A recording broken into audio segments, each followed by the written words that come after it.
First impressions matter. As a public speaker, the first 10 seconds of your opening are critical to capture your audience attention and setting the tone to what follows. In this guide, we'll explore techniques that will help you create a powerful opening.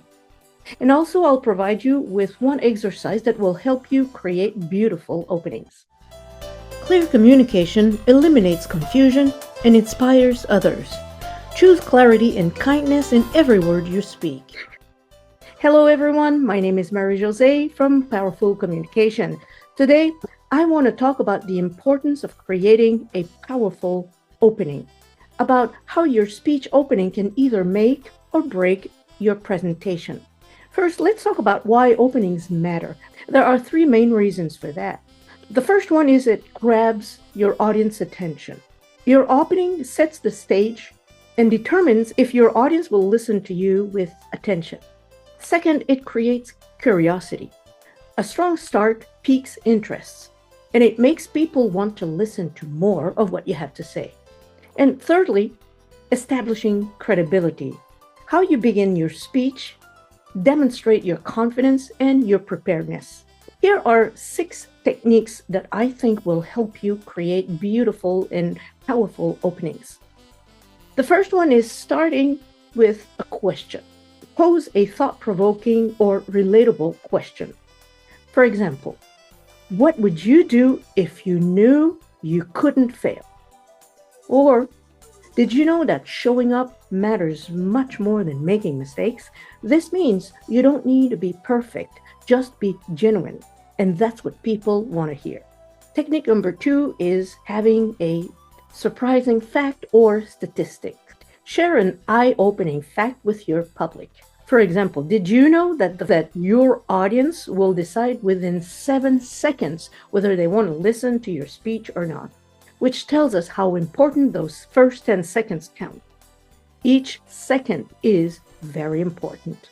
Technique number 3 is begin your speech or opening with a personal story that touches your audience emotions.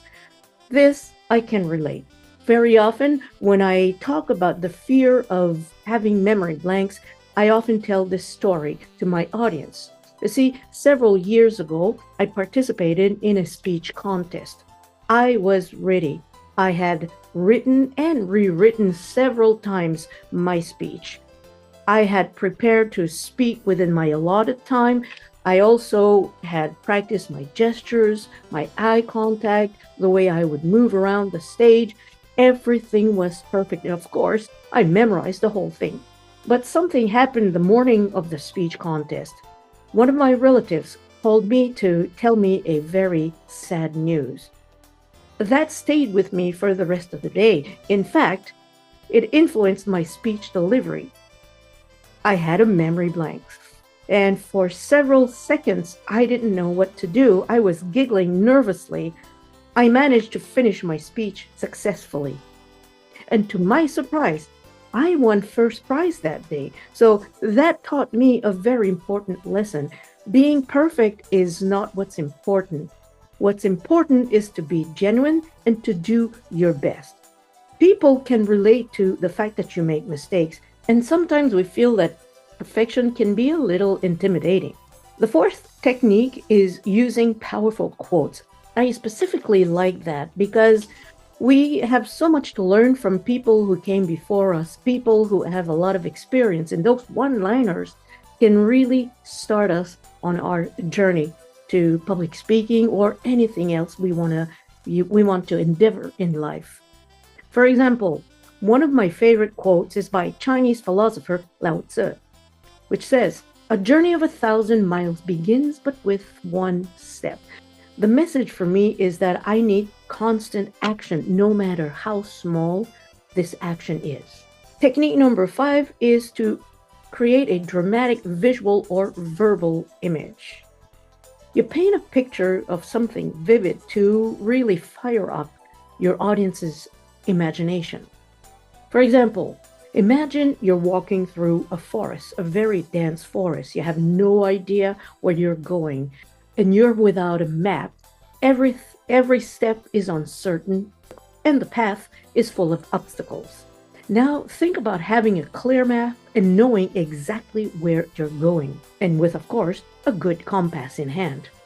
Each step becomes sure, and the journey is smooth. This is what thorough preparation does in public speaking.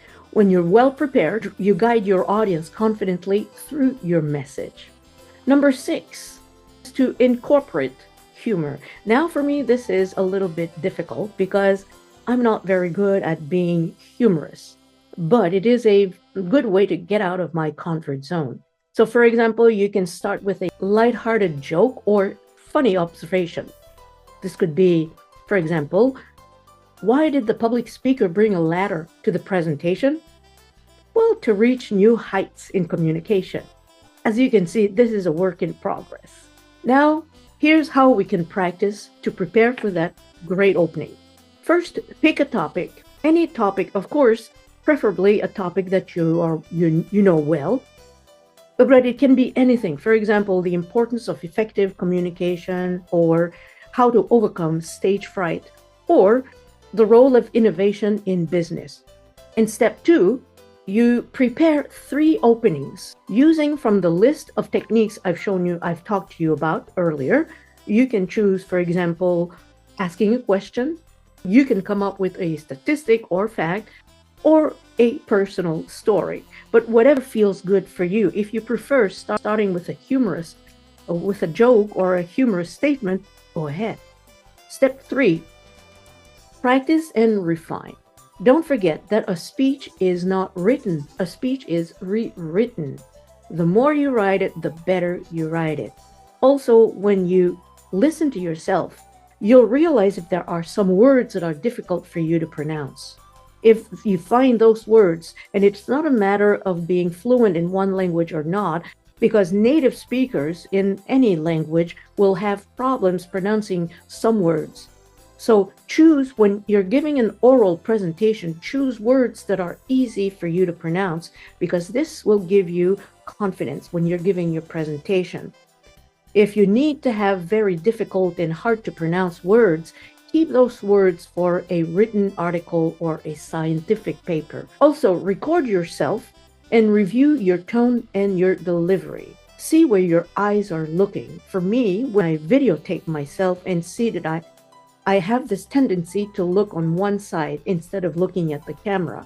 Videotaping myself really helped me realize where I'm making mistakes. Also, you can check your posture, your gestures. Are they normal or are they mechanical? Watching that on videos will help you correct those problems. Lastly, ask for feedback from your friends or peers.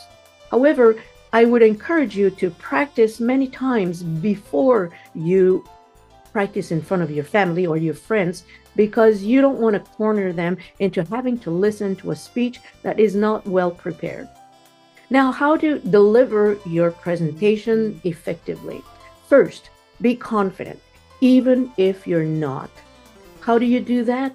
Well, speak clearly and with conviction. This reminds me of a commercial I saw several years ago about deodorant. In the commercial, the actress talks about how it is natural to be nervous when you're standing in front of a public. However, it is deadly to show how nervous you are and to perspire in front of your audience. Make eye contact. Now, this is difficult for many people, including me, because you feel the pressure when you're looking at someone directly. What you can do is look at that one person for 4 or 5 seconds and then move on to the next person for the same amount of time. And you do that for several people. Be careful when trying to do that, not to sweep the room, because you're not part of the cleaning crew here. Another idea, if looking at the people in the front row is too difficult for you, look at the people in the back of the room. You won't feel as much pressure as if you were watching the people in the front row, because you'll be seeing more people at the same time, and you won't feel the pressure as much. Finally, know the effect of powerful pauses. Pauses, when used carefully, will help you emphasize the most important part of your message. What comes before and what comes after a pause are usually the most important part of your message. Consider this example where a speaker will encourage his or her audience and start a new endeavor. Imagine standing on the edge of a diving board. You are high above the water. Your heart is racing. You know the water will catch you. But in this moment, fear grips you. That hesitation is what holds us back from pursuing our dreams. But when you finally take that leap, the rush of freedom and opportunity will be unmatched. See, a pause does not need to be very long to be powerful. It just tells your audience that what comes first and what comes after is what you need to pay attention to. Mastering the art of a powerful opening will elevate your public speaking skills and ensure your audience will be captivated from the very beginning. Practice regularly and experiment with all the techniques. Be careful not to fall into a comfort zone. You want to try many techniques so that you can improve your skills more effectively. And sooner than you think, you'll be able to give powerful presentations. And if you're suffering from stage fright, check the box below for fun and easy videos of different types of fears in public speaking. You can choose from a list of 10 different videos. And in the meantime, if you enjoyed this video, please give it a like, consider sharing it with your friends, and please leave a comment. I really would appreciate it. Let me know what in the future you'd like me to cover in my next video. Until then, I'm looking forward to seeing you. Goodbye.